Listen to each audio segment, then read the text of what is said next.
નમસ્કાર વાલા વિદ્યાર્થી મિત્રો,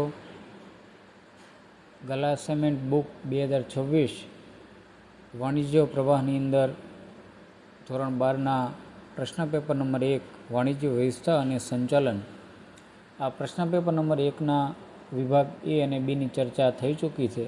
આજે આપણે વિડીયોના મારફતે વિભાગ સી અને એની અંદર જે કાંઈ પ્રશ્નો છે એ તમામનું સંપૂર્ણ સોલ્યુશન છે એ કરવાનું છે.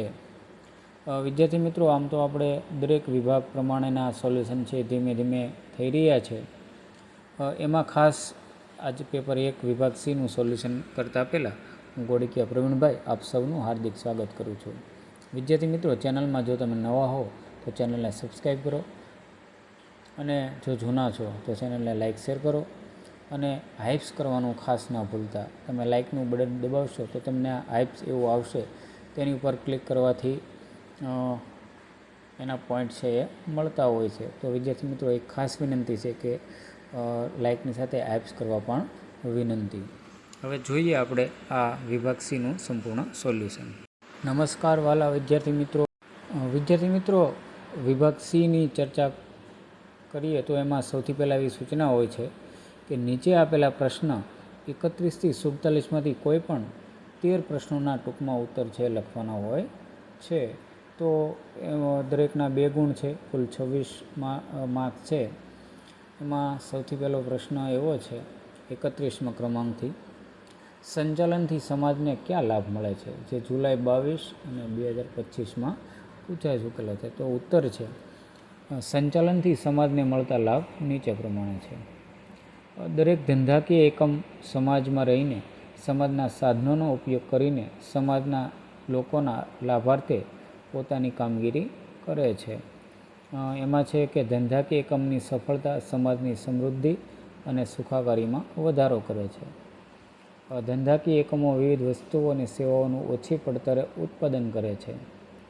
ધંધાકીય એકમો વસ્તુઓ કે સેવાઓનું ઉત્પાદન કરી રોજગારલક્ષીમાં વધારો કરે છે અને સમાજને વ્યાજબી કિંમતે વસ્તુઓ અને સેવાઓ પૂરી પાડે, તેથી સમગ્ર સમાજનું કલ્યાણ થાય છે. તો આ રીતે સંચાલનથી સમાજના લાભો જોયા. ત્યારબાદ છે એ 32મો પ્રશ્ન છે, રૂલ્સ ઓફ થમ્બ એટલે શું અથવા કોને કહે છે? તો એના જવાબમાં આવે છે કે રૂઢિગત પદ્ધતિમાં મજૂરો હુકમ અનુસાર કામ કરવા માટે ટેવાયેલા નિયમ ને રૂલ્સ ઓફ થમ્બ એવું કહે છે. હુકમનો પહેલા હતા જેને, તેમાં મજૂરોનો કોઈ સ્વતંત્ર અવાજ નહોતો. માલિકોની જોહુકમી અને વર્ચસ્વ ખૂબ જ વધી ગયા હતા. આ સમયે ટેલરે હુકમના નિયમના બદલે વૈજ્ઞાનિક દૃષ્ટિકોણ સાથે નવો ખ્યાલ છે રજૂ કર્યો. ત્યારબાદ છે 33મો પ્રશ્ન છે, આયોજન ખર્ચાળ છે શા માટે? માર્ચ 2022, 24, 25 અને જુલાઈ 22માં પણ પૂછાઈ ગયો. આયોજન માટે માહિતી એકઠી કરી, તેનું વિશ્લેષણ કરી અર્થઘટન કરવું વગેરે માટે નિષ્ણાતો, કર્મચારીઓ અને સાધનો રોકવા પડે છે. નિષ્ણાતો, કર્મચારીઓ વગેરેને ઊંચી ફી ચૂકવવી પડે છે. તે તૈયાર કરવા સમય, શક્તિ અને નાણાંનો વ્યય થાય છે.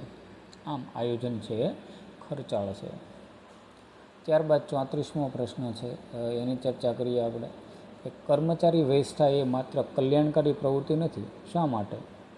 વિદ્યાર્થી મિત્રોનો જવાબ છે કે કર્મચારી વ્યવસ્થા એ માત્ર કર્મચારી કલ્યાણની પ્રવૃત્તિ નથી, પરંતુ કર્મચારીઓ મેળવવા, કેળવવા, જાળવવા અને તેમનો વિકાસ કરવાનું કાર્ય કરે છે. કર્મચારી વ્યવસ્થા એકમમાં કર્મચારી ભરતી, પસંદગી, તાલીમ, વિકાસ, બઢતી, બદલી, નિવૃત્તિ પછીના લાભો વગેરે કર્મચારીઓના વિવિધ પ્રશ્નોનો વિચાર કરે છે. તે માનવ તત્વનો સ્વીકાર કરે છે. કર્મચારીઓનું જીવન ધોરણ, સામાજિક દરજ્જો વગેરે સુધારવાનું કાર્ય કરે છે. ત્યાર પછીનો 35મો પ્રશ્નની ચર્ચા કરીએ. માનવ સંસાધન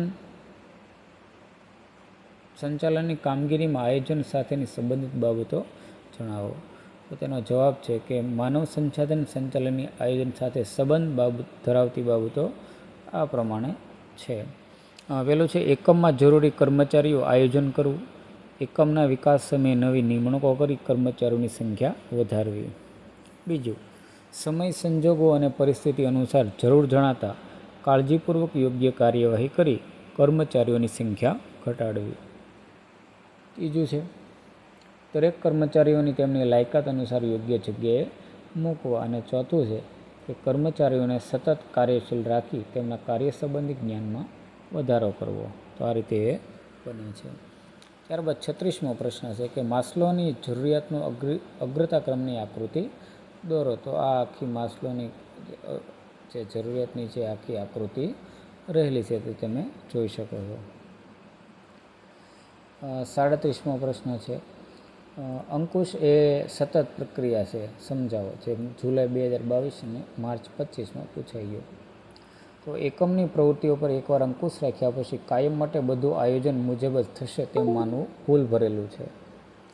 એકમની તપાસ પ્રવૃત્તિઓ, કર્મચારીઓ, વસ્તુઓ પર સતત દેખરેખ રાખી તેના વિચલનો અને તેને ફેરફારો દૂર કરવાનો પ્રયત્ન કરવા પડે છે. ગુણવત્તા જાળવણીને ખર્ચ અંકુશ પર અંકુશની કામગીરી એ મહત્ત્વની સતત પ્રવૃત્તિ છે. આમ અંકુશ એ સતત પ્રક્રિયા છે.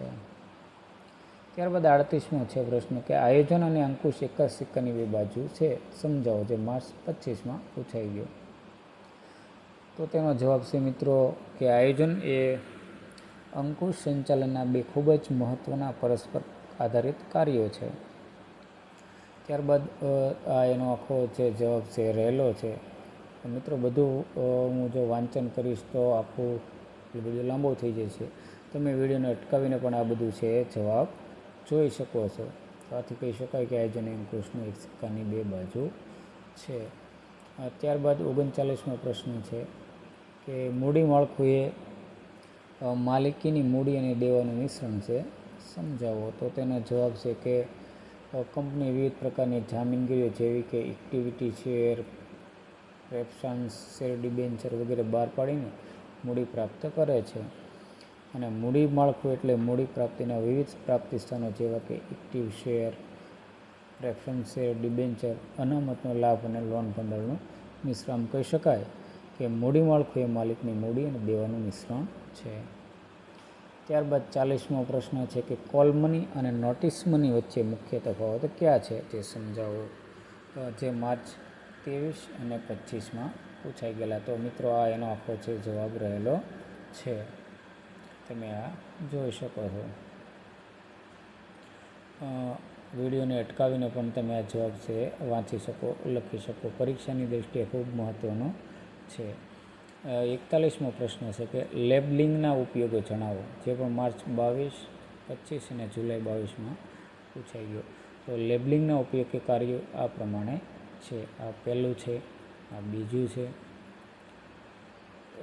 ત્યારબાદ આ 3 ક્રમ, ચોથું, પાંચમું અને છઠ્ઠું. તો આ રીતે લેબલિંગના આખા કાર્યો છે એ રહેલા છે. ત્યાર પછી મિત્રો 42મા પ્રશ્નની ચર્ચા કરીએ કે બજાર પ્રક્રિયા સંચાલનની વેચાણ વિભાવના સમજાવો. જે માર્ચ 2025માં પૂછાઈ ગયો. તો વેચાણ વિભાવનાને વેચાણલક્ષી ખ્યાલ તરીકે પણ ઓળખવામાં આવે છે અને આખો એનો જવાબ છે એ રહેલો છે. ખૂબ સરસ રીતે છે જવાબ આપવાનો પ્રયત્ન મિત્રો છે કરેલો છે. પરીક્ષામાં તમને ખૂબ સારા માર્ક્સ લાવી શકે તેવી આખી પરિસ્થિતિ છે. ત્યારબાદ 43માં છે કે વિતરણના માધ્યમ એટલે કે પ્રકાર જણાવો. તો વિતરણના માધ્યમો પ્રકારો તો ગ્રાહકોને પ્રત્યક્ષ વેચાણ, મધ્યસ્થી દરે વેચાણ. તો આ રીતનો આખો એનો જવાબ છે. ત્યારબાદ 44મો છે કે ગ્રાહક શોષણ વિશે સમજૂતી આપો. જે માર્ચ 22, 23 અને 25માં પૂછાઈ ગયો. તો મિત્રો એનો જવાબ પણ આ રીતે રહેલો છે. ત્યારબાદ 45મો પ્રશ્ન છે કે જાહેરાતની અરજી વિશે ટૂંકમાં જણાવો. તો તેનો ઉત્તર પણ મિત્રો અહીં છે દર્શાવેલો છે. અને અંત મેં 46મો પ્રશ્ન છે કે ખાનગીકરણ અને વિમૂડીકરણ જે 2025માં પૂછાઈ ગયો. તો એનો જવાબ પણ મિત્રો અહીં રહેલો છે. અને 47મો પ્રશ્ન પણ રહેલો છે. તો મિત્રો આ રીતે વિભાગ C-ના પ્રશ્નોનું સોલ્યુશન આપવાનો છે પ્રયત્ન કરેલો છે. આપણી આ ચેનલમાં બધા જ વિષયના છે એ વિભાગ પ્રમાણેના સોલ્યુશન છે એ મુકાયેલા છે. જો તમે ચેનલમાં નવા હો તો ચેનલને સબસ્ક્રાઈબ કરો અને આવા માર્ચ 2026ની બોર્ડની પરીક્ષા માટે ગાલા એસાઇનમેન્ટના ખૂબ જરૂરી એવા તમામ બાબતો છે એ તમને મળતી રહે એ માટે ફરીવાર ચેનલમાં બાકી છે તો સબસ્ક્રાઈબ કરો અને આવા જ વિડીયો જોવા માટે મારી સાથે જોડાયેલા રહો.